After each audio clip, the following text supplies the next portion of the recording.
अस्सलाम वालेकुम। मेरा नाम है अबरार चौहान। आज हम बाब नंबर 7 के अंदर क्रोयन से बचाव के तरीके पढ़ने जा रहे हैं।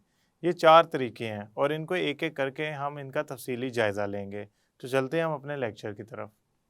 आज हम क्रोयन से बचाव का जो मुख्तलिफ़ तरीके हैं उनके बारे में तज्ज़िया करेंगे, उनका जायज़ा लेंगे। क्रोयन से बचाने के लिए हमें कुछ काम करने पड़ते हैं जिसमें धब्बों का ख़ात्मा है, ग्रीस लगा सकते हैं, रंग कर सकते हैं। इसके अलावा हम उसके ऊपर मेटल की एक तह जमा सकते हैं या अलॉय बना सकते हैं। आपने अक्सर देखा होगा कि घरों में स्टेनलेस स्टील की कोई ना कोई चीज़ लगी होती है। मिसाल के तौर पे एक स्टेनलेस स्टील है। इस पे आपने ज़ंग लगते बहुत ही मुश्किल हो देखा हो। उसकी वजह क्या है? ये खाली आयरन नहीं होता। इसमें मौजूद होता है निकल, क्रोमियम, जिसकी वजह से इस पे ज़ंग लगने की जो ख़ासियत होती है वो बहुत कम हो जाती है और इसकी उम्र बढ़ जाती है। इसे कहते हैं अलॉइंग, अलॉय बनाना, जिसमें हम मेटल्स के साथ मिक्स करके उसका अलॉय बना लेते हैं और अलॉय की मदद से हम उसे ज़ंग लगने से बचा लेते हैं। गाड़ियाँ भी मेटल की बनी होती हैं, लेकिन गाड़ियों पे मौजूद पेंट जो होता है उनको ज़ंग लगने से बचाता है। आपने अक्सर देखा होगा कि खुदा ना खास्ता गाड़ी अगर टकरा जाए तो उसपे से पेंट का कुछ हिस्सा उतर जाए तो वहाँ ज़ंग लग जाता है। अगर आप कभी किसी फैक्ट्री गए हों तो वहाँ मौजूद पड़े लोहे के जो टुकड़े होते हैं या शीट होती हैं, उन पे ग्रीस लगाई होती है। ग्रीस भी क्रोयन से बचाने का एक अच्छा तरीका है। उसकी वजह ये है कि ग्रीस की सरफेस अगर लोहे के ऊपर आ जाए, सिता लोहे के ऊपर जम जाए तो वो हवा और नमी को वहाँ पहुँचने नहीं देती। तो आज हमने ये सारी चीज़ें एक-एक करके पढ़नी है कि क्रोयन से बचाव के जो तरीके हैं या क्रोयन से कैसे बचा जा सकता है। तो हमारा जो आज का सवाल है ना वो ये है, क्रोयन से बचाव के तरीके बताएं या क्रोयन से कैसे बचा जा सकता है। क्रोयन से बचाव कैसे किया जा सकता है। ये एक ना तफसीली सवाल है और उसके अंदर जो मुख्तलिफ तरीके हैं वो एक मुख्तसर सवाल के तौर पे आ सकते हैं। क्रोयन होती क्यों है, उसके पीछे आपको अगर ये बात समझ आ गई कि क्रोयन होती क्यों है तो उसके पीछे वजूहात सारी समझ आ जाएंगी। क्रोयन कब होती है? जब मेटल हवा और नमी की मौजूदगी में करोड हो जाए, खराब हो जाए।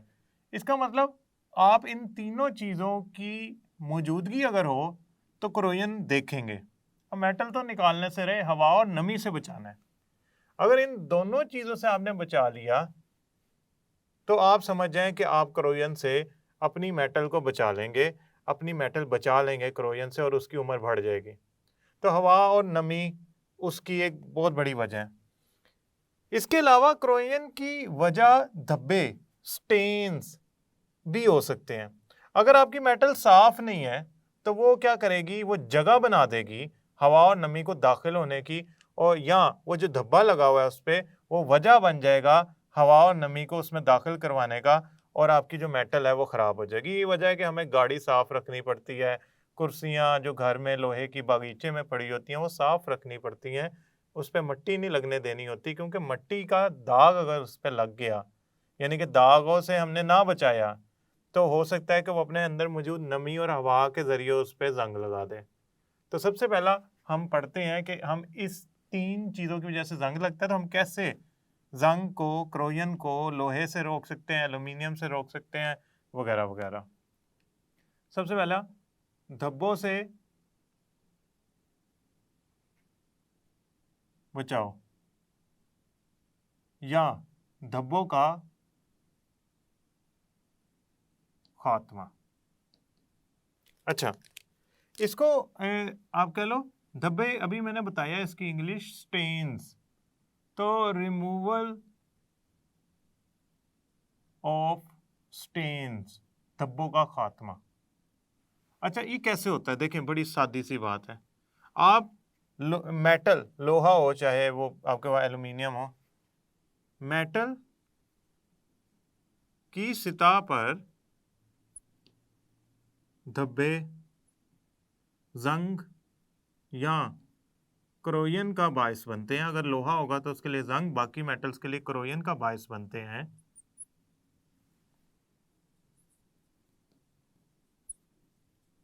लिहाजा मेटल को धब्बों से पाक रखना चाहिए।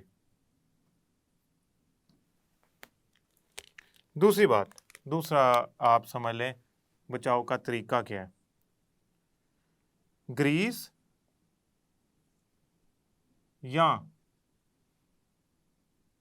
रंग का इस्तेमाल।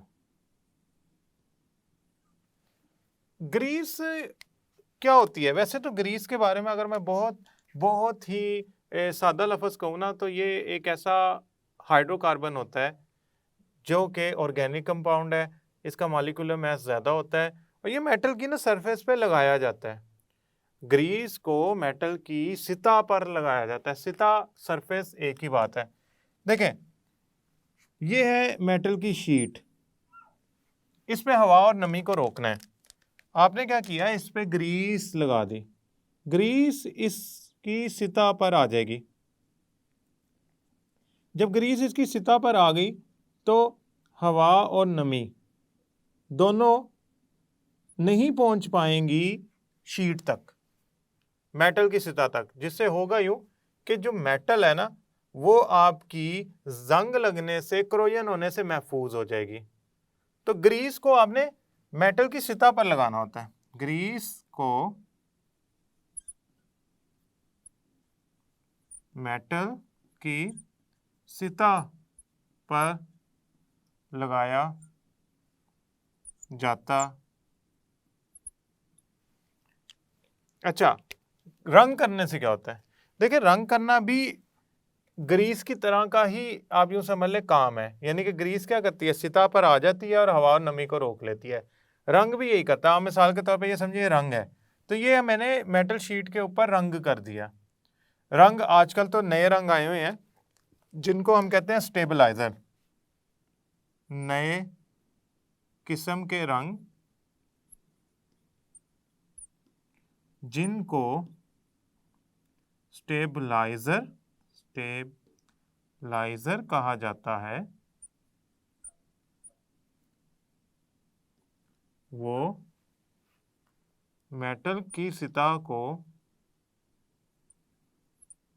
काफी अरसे तक महफूज रखते हैं।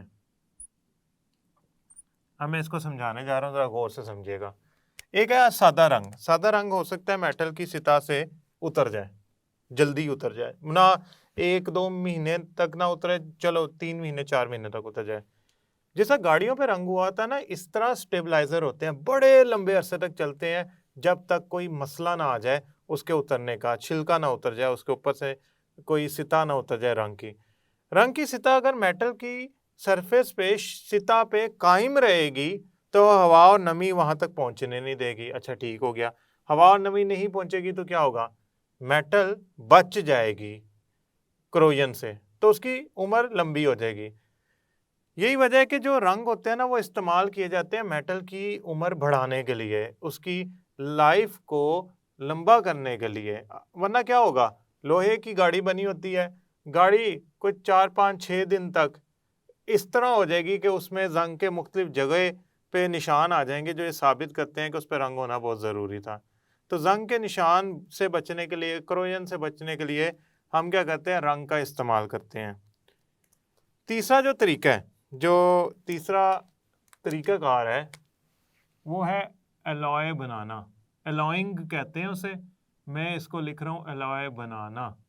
आप एलॉइंग लिख दें, ठीक है, आप ना लिखें एलॉय बनाना, आप इसे एलॉइंग लिख दें। एलॉय कैसे बनाया जाता है? मेटल्स को मिक्स करके, एक नहीं मुख्तलिफ मेटल्स को मिक्स करके। मिसाल के तौर पे, मिसाल के तौर पर हम आयरन को जंग से बचाने के लिए उसमें एक खास मिकदार के साथ क्रोमियम और निकल, यानी कि क्रोमियम एंड निकल, ये दो मेटल्स हैं, एलिमेंट्स हैं मेटल के, को मिक्स करके उसका एलॉय बनाते हैं।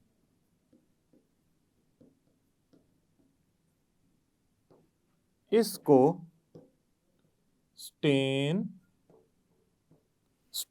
स्टेनलेस, मैं इन दोनों लफ्ज़ों को अलहदा करके लिख रहा हूँ।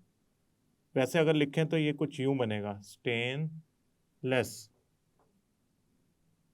स्टील, यानी कि धब्बों के बिना स्टील कहते हैं। ये बड़ा खूबसूरत चमकदार होता है लोहे के मुकाबले में, और अलॉय बनाने की वजह से उसमें एक काबिलियत आ जाती है कि वो जंग को लगने से महफूज हो, जंग उसको लगने से महफूज हो जाता है और उसकी उम्र लंबी हो जाती है। यही वजह है कि हम ऐसी जगह जहाँ पे बारिश या पानी की मौजूदगी ज़्यादा देर के लिए हो सकती है, वहाँ पे लोहे की चीज़ नहीं लगाते, वहाँ हम स्टेनलेस स्टील की चीज़ लगाते हैं। दूसरी बात अब हम यहाँ करने जा रहे हैं, आखिरी बात हम यहाँ करने जा रहे हैं, वो ये है कि कैसे हम बचा सकते हैं क्रोजन से। ये आखिरी में जो तरीका है ना, ये हम बहुत तफसील से पढ़ेंगे। ये कहलाता है मेटल के ऊपर मेटल की एक तह को जमा देना। इसे कहते हैं metallic coating. Metallic coating, Urdu में मेटेलिक कोटिंग, इंग्लिश में भी मेटेलिक कोटिंग ही होता है। मैं बताता हूँ इसका मतलब क्या होता है। कोटिंग का मतलब होता है सिता लगाना। देखिए जैसा हमने रंग किया था ना मेटल के ऊपर, नीला पीला जो भी रंग होता है, इसी तरह अगर मेटल के ऊपर मेटल की एक बारीक सी तह लगा दी जाए तो वो मेटेलिक कोटिंग कहलाएगा। मेटल के ऊपर मेटल की तह जमाना मेटेलिक कोटिंग कहलाता है। दो तरीके से लगाई जा सकती है। एक तो तरीका ये है कि आप उसको पिघली हुई मेटल में डुबोएं, ठीक है, पिघली हुई मेटल में डुबो कर निकालें तो उस पर एक बारीक सी सिता जम जाएगी मेटल की। दूसरा तरीका ये है इलेक्ट्रिक करंट इस्तेमाल करके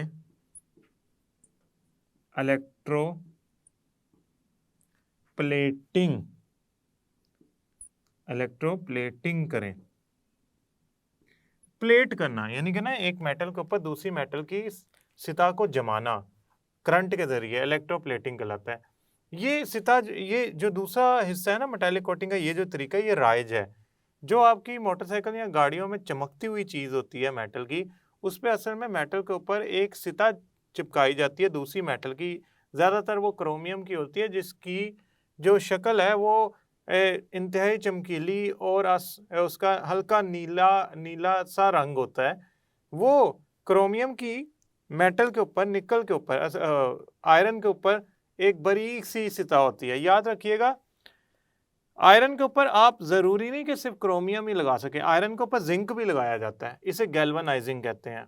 आयरन पे जिंक लगाने का बाद आयरन जो होता है या लोहा जो होता है वो बच जाता है जंग से। हमारे इसके अलावा आयरन के ऊपर टिन की कोटिंग भी की जाती है। टिन भी एक मेटल है। ये ज़्यादातर जो फूड वाली चीज़ें हैं, फूड आइटम्स हैं, यानी कि फूड से रिलेटेड या मिलती फूड के मतलब जो अशियाँ हैं, फूड जैसी अशियाँ हैं, वो जो कैन में बंद होती हैं, वो कैन असल में होता है ऐसा इलेक्ट्रोप्लेटेड या टिन प्लेटेड जिसमें लोहे की चादर के ऊपर, लोहे की शीट के ऊपर टिन की प्लेटिंग की जाती है। अगर आपसे ये चारों, अगर ये आप 4 लिखेंगे तो आपके जो नंबर है ना वो पूरे आएंगे।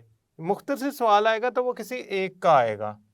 ये जो पहला मेथड है या तरीका है, ये हम करने जा रहे हैं। इस तरीकों को कहते हैं तभी तरीके या तभी तरीका। ये जो दूसरा तरीका है ना, इसको हम कहते हैं इलेक्ट्रोप्लेटिंग। इलेक्ट्रोप्लेटिंग दो लफ्ज हैं, इलेक्ट्रिसिटी, इलेक्ट्रिसिटी के जरिए तय जमाना। याद रखिएगा, इलेक्ट्रोप्लेटिंग हो या तभी तरीका हो, ज़्यादातर ये इस्तेमाल लोहे के लिए ही किया जाता है। लोहा जो होता है ना, उसको जंग लगने के सबसे ज़्यादा चांस होता है, सबसे ज़्यादा खौफ होता है कि उसे जंग लग जाएगा। लोहा सबसे सस्ती मेटल है, लिहाजा उसका इस्तेमाल भी सबसे ज़्यादा है, लिहाजा उसको बचाना भी बहुत ज़रूरी है। अब इलेक्ट्रोप्लेटिंग हम सिर्फ लोहे पे इनकी नहीं करते, क्रोमियम और निकल की, हम गोल्ड की भी कर लेते हैं, हम सिल्वर की भी कर लेते हैं। इसके अलावा गोल्ड और सिल्वर की इलेक्ट्रोप्लेटिंग करके हम वो जो बनाते हैं, जो चीज़ें बनाते हैं, वो डेकोरेशन होती हैं, वो ज़्यादातर इस्तेमाल होती हैं डेकोरेशन के तौर पे। इसके अलावा ये जो अलॉइंग है, इसमें हम स्टर्लिंग सिल्वर के सिक्के भी बनाते हैं। अगर आम चांदी का सिक्का हो ना तो बड़ी जल्दी ख़राब हो जाएगा, हम उसमें थोड़ा सा कॉपर मिला लेते हैं ताकि उसमें ख़राब होने का जो पॉसिबिलिटी है, जो उसमें ख़राब होने का चांस है, वो कम से कम हो जाए। मैं उम्मीद करता हूँ ये लेक्चर आपको समझ आया होगा। अगले लेक्चर तक के लिए अल्लाह हाफिज़।